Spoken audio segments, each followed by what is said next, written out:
Good morning. Well, as of yesterday, there's only one team that hasn't won yet in the fourth and fifth grade. It was a close battle. The last two teams were in a dead heat on who was wanting to lose the most. And towards the end, I decided to help my team by posting on Facebook, and yet, in spite of it all, they still won. So, anyhow, thank you, Connor, for selfishly giving of yourself to where my team could have the win. And so I love you too as my neighbor. Seriously though, last week, Psalm chapter 1, the definition of Psalm chapter 1 could be summed up in two phrases. God knows the righteous, and the wicked perish. You going to take over for the people that have left? Come on, man. Boy, give him an inch, he'll take a mile. God knows the righteous, the wicked perish. This week, it's going to dovetail into this week. How's it dovetail? Well, we're going to talk about that here in a minute. We're going to talk about who is autonomous. And it's the one who sits in heaven and laughs. You go, well, what does it mean to be autonomous? To be autonomous means that you are a law unto yourself. Nothing else impacts you in any way at all. You are the law, and you are unaffected by anything else. To be autonomous. And we think we are autonomous. And we have a degree of autonomy. But how many of you are planning not to pay your taxes this year? Are you a law unto yourself? No.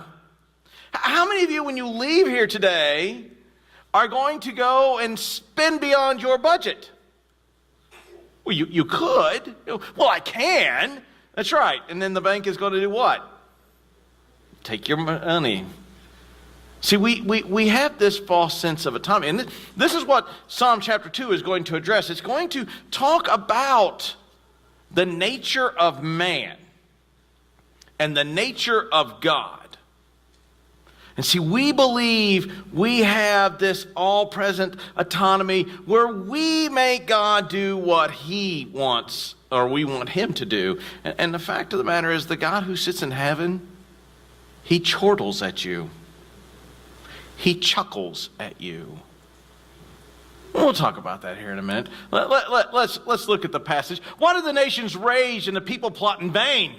The kings of the earth set themselves and the rulers take counsel together and against the Lord and against His anointed, saying, let us burst the bonds apart and cast away the cords from us. Now, this is clearly a messianic psalm. You say, well, boy, let's talk about messianic things here. There is a movement within Christianity called Messianic Judaism. And it is an attempt to co-opt the New Testament and force folks to obey the Old Testament laws. And when you get really deep into it, they will deny that the Apostle Paul's teachings are as authoritative as Christ, and they will deny the Holy Spirit. It's very much the Judaizer controversy that Paul warns us against in Galatians. However, messianic psalms and prophecies are about the Messiah. So don't get those two things confused. One is a dangerous heresy. The other one is legitimate use of the terminology because it is talking about the Messiah. And we know that because you have this phraseology right here, anointed. That's what the word. So you have here a messianic psalm in which he's not just simply talking about Israel and people in Israel, but he's talking about the coming Christ, and he's talking about how nations approach their God. Now we're going to take a look at this here. Now, I have these two words underlined. Why do the nations rage and the people plot in vain? How many of you think he's saying the same thing twice? Don't be shy. I'm not going to shoot you. It's on my other hip. How many think that he's not saying the same thing? Okay, folks, here's the way it works when you raise your hand. You can't all not raise your hand. It doesn't work that way. It's okay. It's okay to be wrong. I have to admit all the time I'm wrong when Stephanie comes in. It's okay. I've gotten comfortable with being wrong all the time. Even when I'm in the woods in a deer stand, I know I'm still wrong. Okay? If a tree falls in the forest, is a man still wrong? Yes! There we go. How many thinks he's saying the same thing? Don't be shy. Okay? That would be called synonymous parallelism, that the opening line and the second line are the same thing. How many think he's saying two separate things? Yeah, y'all know my trap. Anyhow, this is called synthetic parallelism, that the opening line and the second line are building one upon each other. In the Old Testament, can you tell me who the nations are? They are not the Jews. They are always the Gentiles. When God refers to the nations in the Old Testament, he is almost always referring to those who are of the Gentile nature.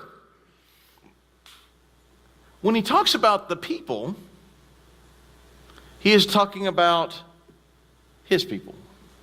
And so you have, now there is an argument that it's the same thing, and many scholars take that and they say, no, he's talking about the same thing, it's only talking about the nations here, and yet there's another argument, and I think there's more evidence in this way, that says he is making a point here that the nations rage and my people plot in vain. And you go and look at the Old Testament passages, you see this conundrum happening all the time. Look at the very Garden of Eden. What happens? God takes Adam and Eve, puts them in a garden, and what's the very thing they do with their freedom?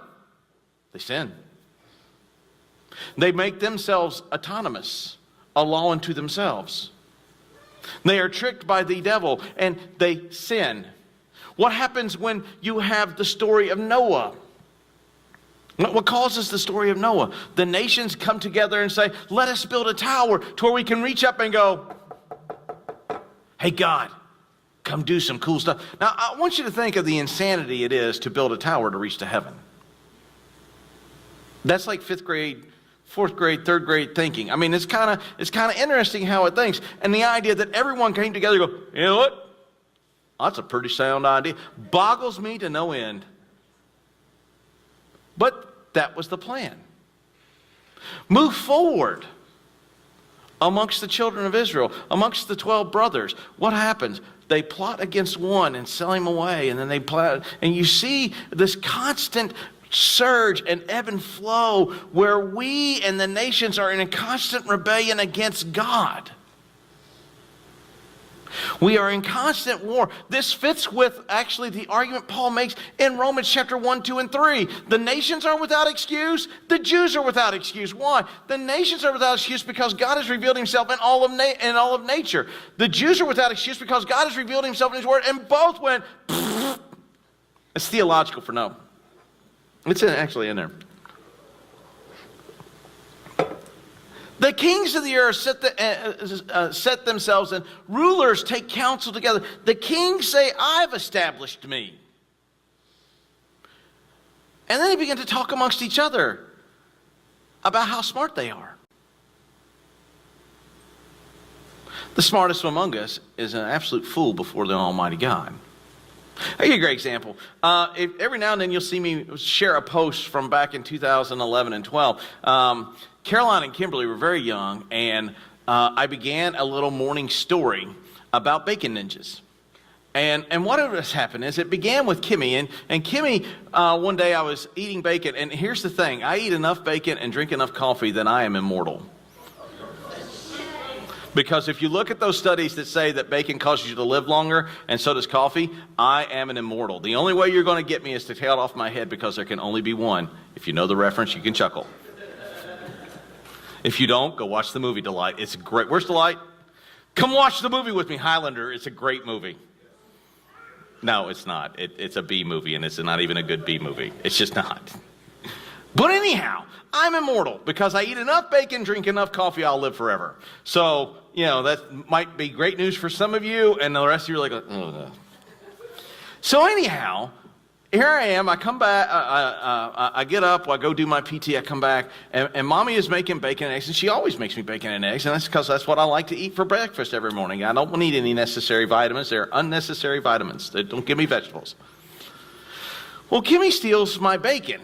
Actually, she steals Mommy's bacon first. And she just slyly, she like distracts Mom and she grabs the bacon. And I dubbed her the Bacon Ninja. And then she and Caroline together began to work to steal Mommy and Daddy's bacon. And one morning they got Mama, and Mama wasn't prepared for it. And she ended up baconless because one got one piece and one got the other, and there was no more bacon left. And Mama was left baconless. And then one day I'm sitting at the table and they're under the table and I can hear them plotting. Now you got to remember, they're like 2 and 3, so this plan sounds brilliant to them. And I'm sitting above the table drinking my coffee because I want to be immortal, and I am laughing at how the plan is going to work. On another occasion, Kimmy and I love prosciutto, and we went to Parma, which is the region where prosciutto is excellent. We bought some very aged prosciutto, and we bought about 2.5 pounds, and when we got home, Kimmy and I crushed a pound of it, and just gone. So she not wanting me to eat the rest of the prosciutto without her, when I put it in the refrigerator, she took a chair and pushed it against the refrigerator. Then she took a stool and pushed it against the chair.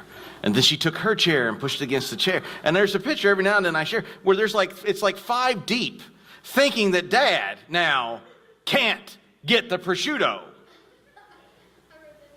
Yes, you should. That's the thinking of the kings of the earth. The kings of the earth thinking is that elementary. And we're going to see here what God's response is, what the Anointed One's response is to that thinking. When we think about rebelling against God, God looks at our devious plans with absolute derision and laughter. We'll talk about that here in a moment. And yet in our wisdom, in our own earthly wisdom, we take counsel amongst one another thinking that our plans are so vast and so great that clearly God, as a moron, cannot know what we're doing. And we live that way. Think about it when you sin. The depth of planning that goes into a continued sin. And you sin as though God cannot see. You act as though God is unaware. And because here's the thing, if you sinned knowing that God could see you, would you do it? Have you ever watched somebody just going to town, ripping somebody up, and somebody comes around the corner that has of authority over them, and they go, ooh, and everything is, and so anyhow, as I was saying so nicely to you earlier, we don't like the light of our sin exposed. The nations and God's people, when we come to ourselves, we are rebellious by nature. Look at the story of Exodus. No sooner are they delivered, they begin to complain. No sooner that they are delivered, they begin to complain. No sooner than Moses goes up to get the law, they do what? They build another god at the base of the mountain that God's on. It is innate within us to rebel because we believe that we are autonomous and a law unto ourselves. And we take counsel amongst each other as though all of us are smart enough to dethrone God. Notice what it says. We rage against the Lord and his anointed. 2 characters. The Lord, Yahweh. I know this isn't the word for Yahweh, but it's the implication is that it is God the Father. And the anointed is the Son. We're going to see this anointed coming first. And notice their response. Let us break the bonds apart and cast away the cords from us. Let us be a law unto ourselves. Let us show God. When was the last time you demonstrated that you were a law amongst yourself and not suffered the consequences for it? Let me help you out, folks. There are 2 types of judgments. There is a temporal judgment where you will stand before people and account for the things you do, or you will be called to account for activities that you do. If you go and commit crime and things like that, you run the risk of standing in front of a magistrate. But let's say what happens that you're never caught. Does that mean that justice has been denied a victim? The answer is no. Temporal justice may be denied a victim, but folks, you will stand before a holy God. And if you have not read these verses or paid attention to when they were both read, I can tell you right now, I would rather stand in front of an imperfect man's justice than stand before a holy God in his wrath and fury. See, one of the greatest tragedies about Christianity and modern evangelicalism is we have sold Christ and the Father as loving God, and he is, and a forgiving God, and he is, but we have not sold him as a wrathful God. And if we understood that he is also a wrathful God towards those things that rebel against him, we would not rebel as often as we did. And when the way we justify this away is we go, well, I'm a Christian, and since I'm a Christian, God will forgive me so I can behave in this way. Folks, the very nature of presuming upon grace calls into question the very nature of whether or not you possess grace. Paul makes the point as where sin abounds, grace abides all the more. Therefore, should I sin more that I get more grace? And his response is, never know. He actually, the word there is an expletive in the Greek, and we smooth it out because we don't say those things in church. But it's given that force. And yet we presume upon God's grace because we do not contemplate that there is wrath that comes. Folks, if you think that you will escape God's judgment, your brain's gone soft. Your cheese has slid off your cracker. And if you understood that God is the one who puts the bonds and cords on, and you think that you can escape that, you are deceiving yourself. You are raging in vain as the nations and the people of God. Let us see God's reaction to our great wisdom and our great autonomy. He who sits in heaven laughs. The Lord holds them in derision. He will speak to them in gentle, warm, fuzzy, loving words. And he'll say to them, I've given you Jesus, and you just don't listen. Now let's read the text as it is. He holds them in derision. He will speak to them in his wrath. He will terrify them with his fury, saying, I have established my king in Zion, upon my holy hill. When you rebel, you're rebelling against the king God has established. Now, it's very easy to take this, and a Jew in this century would have taken this as talking about David. However, we know he's talking not just about David, but about the coming Christ. And when we rebel against the king of who delivered us. And we expect God to speak to us in warm, fuzzy language, going, it's okay. You did the best you could. I know it was a standard that you couldn't meet. It's all right. He will speak to them in their wrath. When you rebel against a holy God, you cannot expect that God not to respond to you in a way of discipline that is not going to be pleasant. The response, let's take a look. I'm into my notes. He who sits in heaven laughs.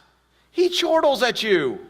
Just like the time when Kimmy and Caroline are under the table plotting to steal my bacon. And they got it a couple of times, but boy, Mommy fell for it a bunch. And it's because they were good at distracting her. Mama, every time. Mama just fell for it. He laughs at your plan. He chuckles at your attempt. And then he holds you in derision, utter contempt and disdain. You think you will outplan a holy God? You think you will outpower a holy God? You think that your actions are something that you cannot do? Here's the thing. We live as though at times we do things and he doesn't know. And then we come to church and we sing wonderful praises to his name. And we are holding those things in contempt because the life we live Monday through Saturday is that of a wretched sinner. And on Sunday morning, that of a saint. And God is saying, no, you either live the whole week this way or not at all. And when you do it that way, you are trying in every way you can to be a law unto yourself. against the only being who is a law unto himself. And he laughs at you. And he speaks to them in his wrath and terrifies them in his fury. Go look at the flood narrative. 8 people are delivered. Every other man, woman, child, and infant are blotted from the face of the earth. Go look at the Exodus narrative. He delivers the children of Israel not because they are great people, not because they are wonderful people, not because they are the strongest people, not because they are the most mightiest people, as the rest of the Old Testament will tell them. He delivers them because he loves them. And then he goes and he kills the firstborn male in every house. Adult, youth, toddler, and infant. Do you not think that he spoke to them in his fury and terrified them in his wrath? You go look at when the children of Israel continued to plot against them. And he sent the Assyrians in, and they obliterated the 10 northern tribes. And then they came with the Babylonians, and they about wiped out the remaining 3 tribes. Do you think he did not speak to them in their wrath and terrify them in his fury? Folks, what makes you think you're any different?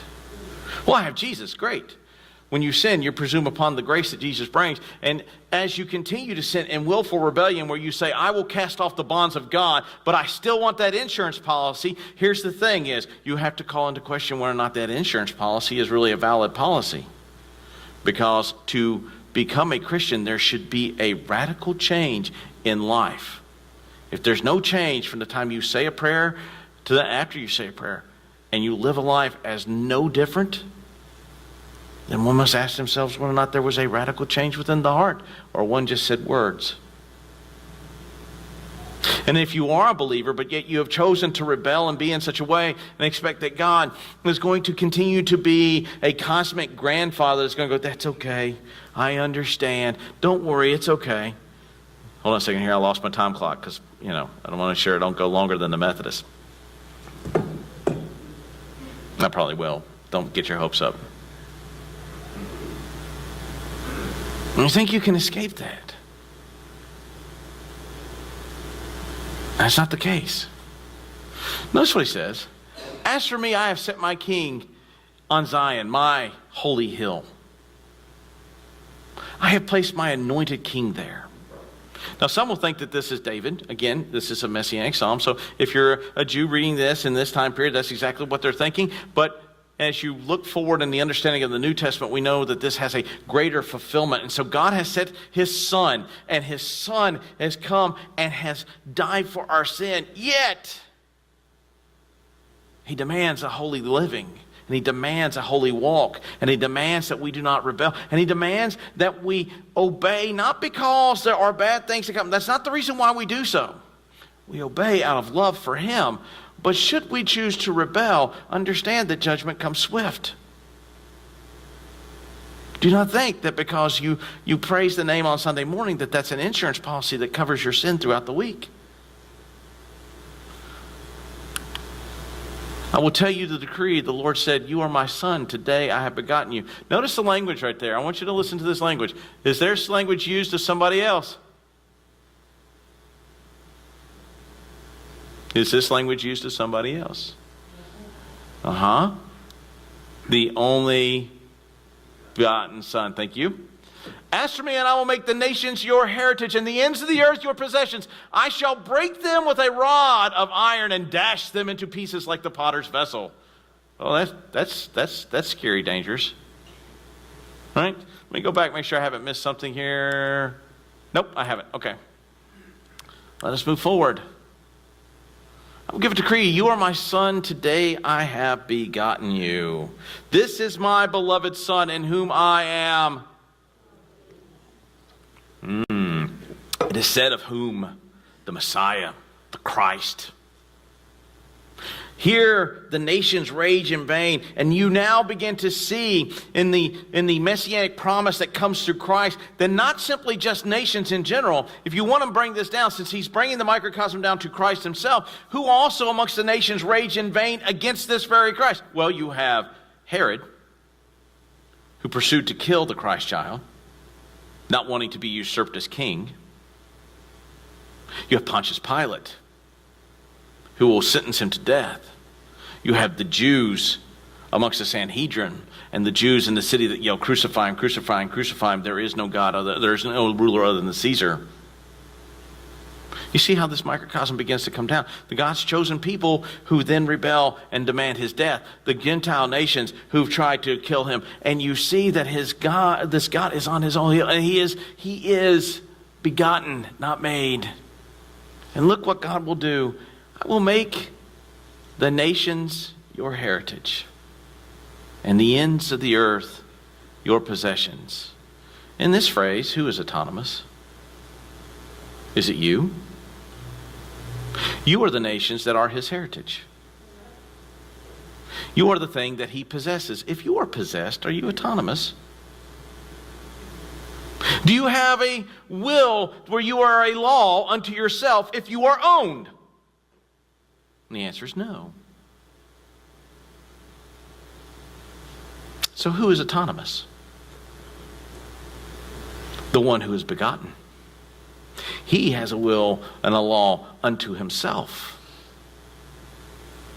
The nations and all these things to help you out. All you things that rage against and plot vanity towards God and sin openly towards me and rebel openly against me. Let me identify for you something. You are not autonomous. You are not yours. You are a created thing. Let's look at Acts 13:33. Acts 13:33. This is the fulfillment to us, their children, by raising Christ, as also it is written in the second Psalm, you are my son, today I've begotten you. This is the writer of Acts confirming that this is the Christ. Hebrews 5:5. So also Christ did not exalt himself to be made high priest. The Father does this, but was appointed by him who said, you are my son, today I have begotten you. The Father appoints the Son as high priest. Not you. These nations that rage against God still rage against God. These people that plot vanity against God are still his people that plot vanity against God. And notice what God does with the nations and those who plot vanity and take counsel amongst themselves. You shall break them with a rod of iron, and you shall dash them into pieces like the potter's vessel. Let me ask you, if I thought about doing this, but then poor Richie would have to clean it all up. Bringing in a terracotta pot from Home Depot and a piece of rebar. Now let me ask you, in that scenario, who's winning the conflict? But the pot has an autonomous will. It's a law unto itself, it believes. The pot will tell the thing that made it, you can't do that. We're going to look at verses that say that. Will that stop the iron bar from shattering the pot? Why not? One is like an earthen thing. The other is not. Let's just take the bar out of it. If I took the clay pot and I slammed it against the floor, even if the pot protested the slamming against the floor, will it keep the pot from breaking? Why not? The pot asserts its own autonomousness. I am a clay pot. I have rights. Do you not know who I am? Yes, you're a clay pot.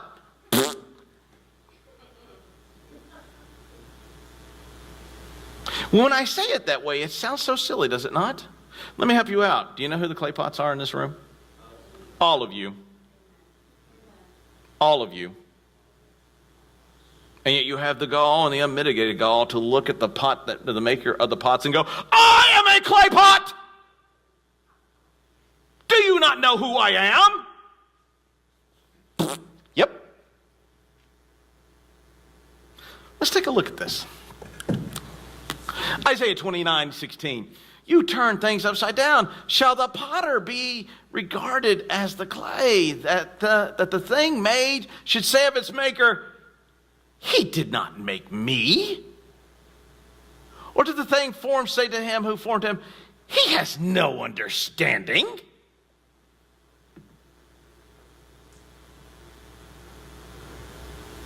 When you realize what you are and the arrogance of that statement, does that change the scenario of how you view yourself? It ought to. You are a thing made. Adam, if you go and look at the story of Adam, Adam is made from dirt. What do you return to when you die and rot in a box? Dirt. And you have the unmitigated gall to look at the potter and go, that's not how it works. You didn't ask my opinion. You didn't come and talk to me about it. I'm glad you had an opinion. Do you see how it works? And we rebel as though, as earthen vessels, we have the authority to look at the thing that makes us and go, you didn't make me. I'm autonomous. I am a law unto myself. You don't know what it's like. Yeah, I made you. I set the test conditions and standards. I'm the one that holds you to a responsibility and to a life of following after me.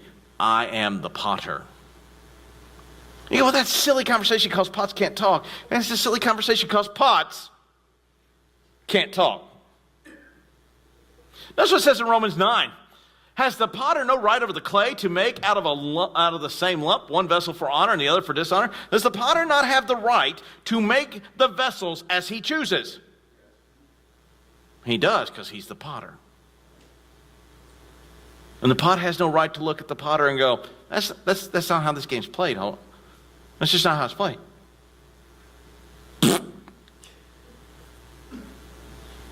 I thought about having a bunch of those and just smacking that every time, but poor Richie, man, it'd be like coming to Gallagher, except instead of being covered with fruit, you'd be covered with terracotta pot. Probably not the best thing.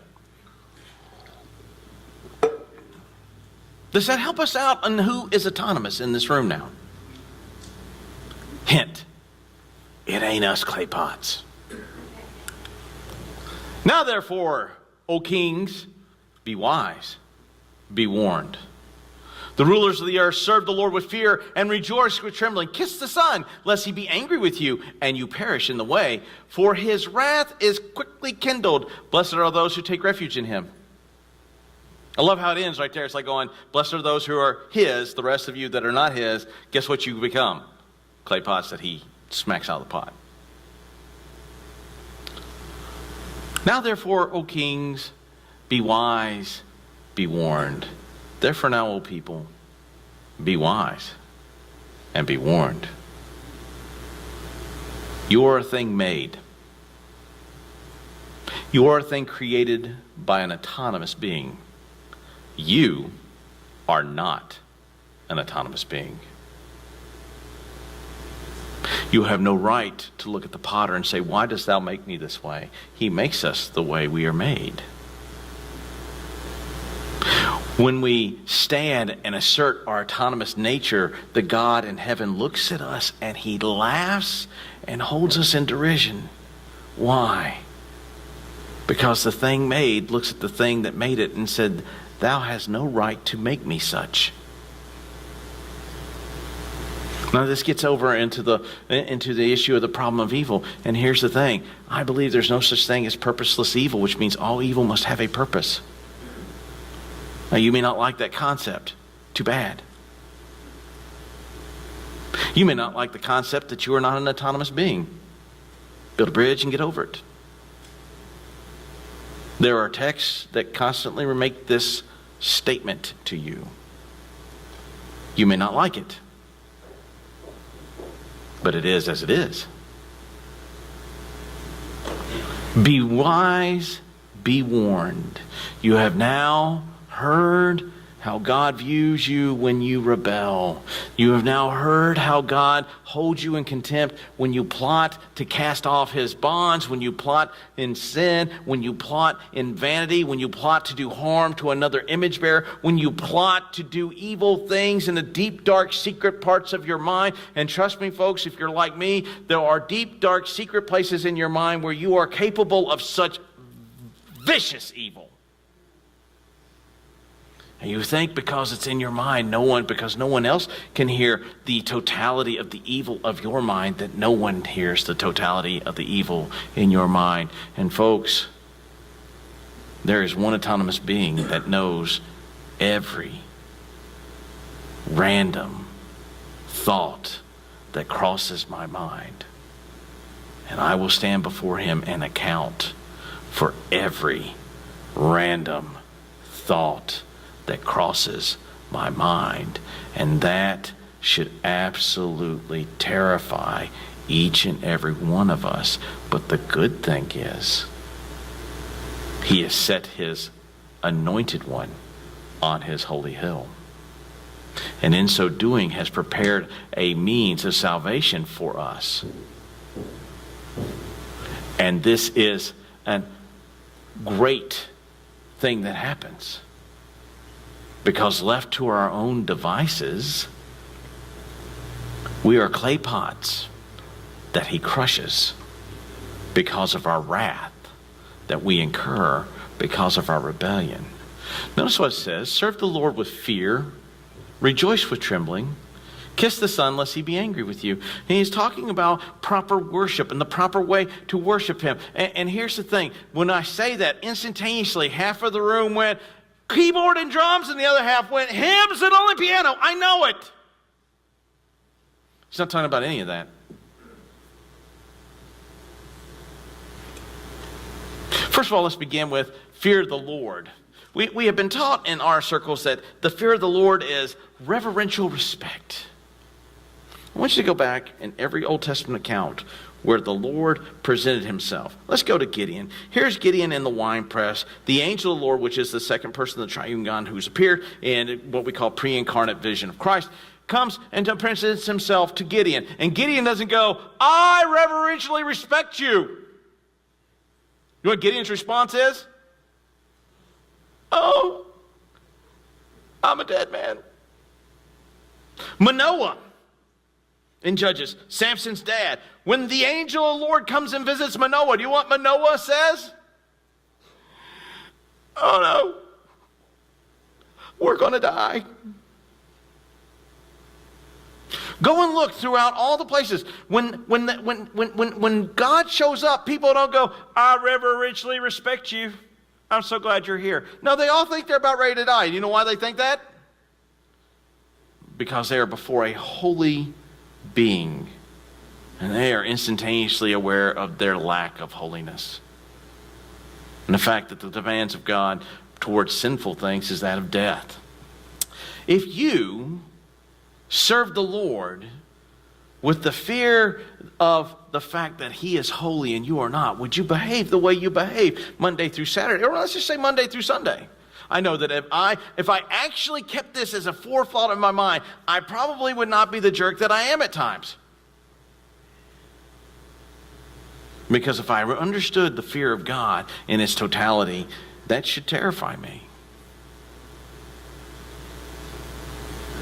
We serve the Lord not with with reverential respect, but not simply with reverential respect, but fear of his holiness and our lack thereof. And the reason why we should do so is because in his graciousness, the Father sends the Son, his anointed one, to his holy hill, to where we have the opportunity to be his. But that doesn't mean we get to do things as we wish, because we are not autonomous. We rejoice with trembling. Serve the Lord with fear. Serve the Lord with gladness. Serve the Lord with trembling. In our daily lives, as we rejoice in the things of God, we should also recognize that it isn't our hands that give us these things. It isn't by our might and our intellect that we have and amass the wealth that we have or the great things that we have within our house. Notice that it is something that God gives us. And then here's the thing. Then when we speak, we don't speak as though we are the ones that give God back a portion of it and say, God, here's a cut of my pay. Recognize that it is God who gives you every blessing, and when you give it back to Him, it is not a due or an entitlement. It is a requirement. And it is something that should be done joyfully and properly. Kiss the Son, unless you be angry. Worship properly. You go, well, yeah, see, where worship is supposed to... Yeah, worship is to be done in spirit and in truth. Throughout the week, how many of you have prepared your heart and mind to worship the Lord your God this morning in spirit and in truth? Or have you been living your life however you wish to live it throughout the week, just like I have? And then when you show up on Sunday morning, now the good thing is I come in without the wife and kids, so I'm not arguing with the wife and kids in the car. I have no one to argue with except for the radio, and sometimes it wins. And I pull in the parking lot. But I remember as a young boy, we rode to church together, my dad, my mom, because I sat behind my dad so he could smack me with his hand. And, I could probably ski moguls because I would learn how to do this a lot. Great core workout, by the way. And we would be fighting like cats and dogs. And man, when that car hit the parking lot, doors open.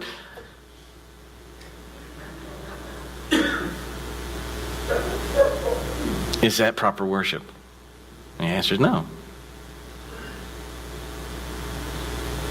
We come to church in such a way and where we have not been preparing our hearts. Because here's the thing, we haven't been living our hearts and minds throughout the week. We have been living as though we can cast off the bonds when we want them to and then put them on when we need them to. And then God in heaven looks at us and goes, He's got a flat forehead and broad shoulders.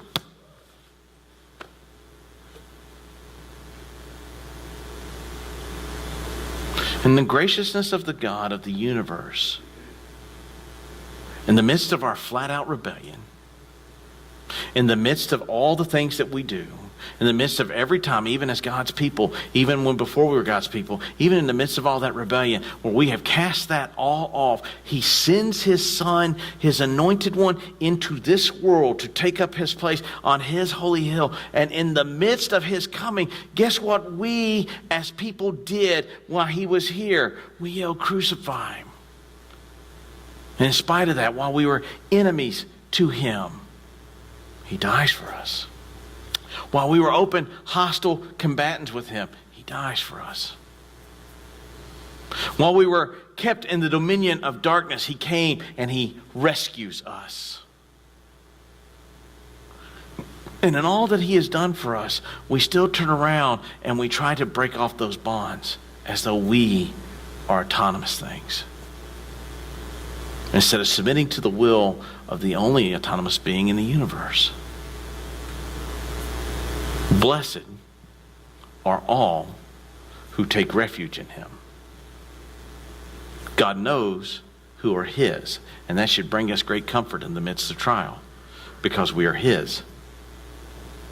The God of the universe that smashes earthen vessels with a rod, who makes things as they are, made you as you are, and you should take great comfort in the fact that He made you thus so, and made you uniquely so, and put within you His Spirit, and thus now you have communion with Him and a restoration against a sinful life. He knows those are His. And if you are not His, listen to this very stark warning. The wicked perish. You are here today, and you are part of the wicked. As sure as you are breathing, you will perish in your sin. The God of all the universe will do right, and He will do justice, and He will crush you like a pot with an iron rod. And that is the imagery you need to understand.